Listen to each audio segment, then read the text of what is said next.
आधी कसा होता कापूस इथे एकदम फार कमी होता कापूस. आणि केव्हापासून वाढला मग काय कापूस मी हे ब्लॅक डायमंड तात्काळ पॉवर मारल्यामुळे झाडाची वाळही झाली आणि माल भरपूर लागायला भीड लागला.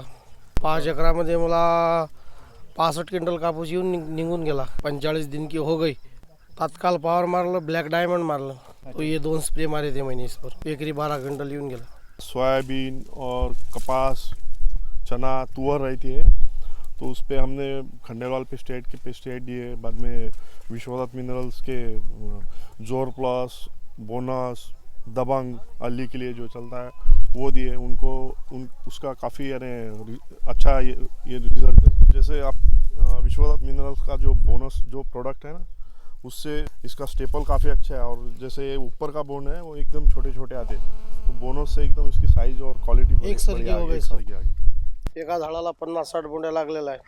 9 इंचावर झाडाची लागवण झालेली आहे.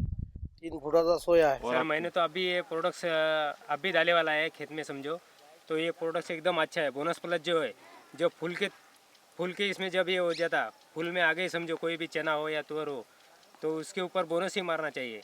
बहुत बढ़िया रिजल्ट है इसके. दबंग जो है ना एकदम अल्ली के लिए सबसे बढ़िया है. इसके फायदे बहुत जल्द मिलते. बाकी के जे रहते हो वो 2 दिन लेट बताते. पहिला स्प्रे आम्ही जोरोचा करतो. जोरो वापरल्यानंतर हरभऱ्यावर आमच्या कोणत्याही प्रकारची जळ होत नाही. दबंगमुळे आळी कव्हर होते. आळी बिलकुल राहत नाही त्याच्यात.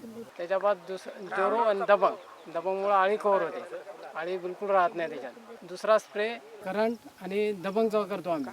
त्यावेळेस आमच्या जे हे चणा आहे याच्यावर बिलकुल अशा फांद्या फुटतात. अशा जास्त पोंदे असे म्हणजे हरभऱ्याला अशा जास्त खांड्या फुटून त्याच्यावर डबल अशा खंड्या येत राहतात. त्यांना आम्हाला जिथं 6 क्विंटल 5 क्विंटल चणा म्हणजे हरभरा व्हायचा, तर आता तुमच्या प्रोडक्टपासून आम्हाला एकरी 10 ते 11 क्विंटल हरभरा होतो.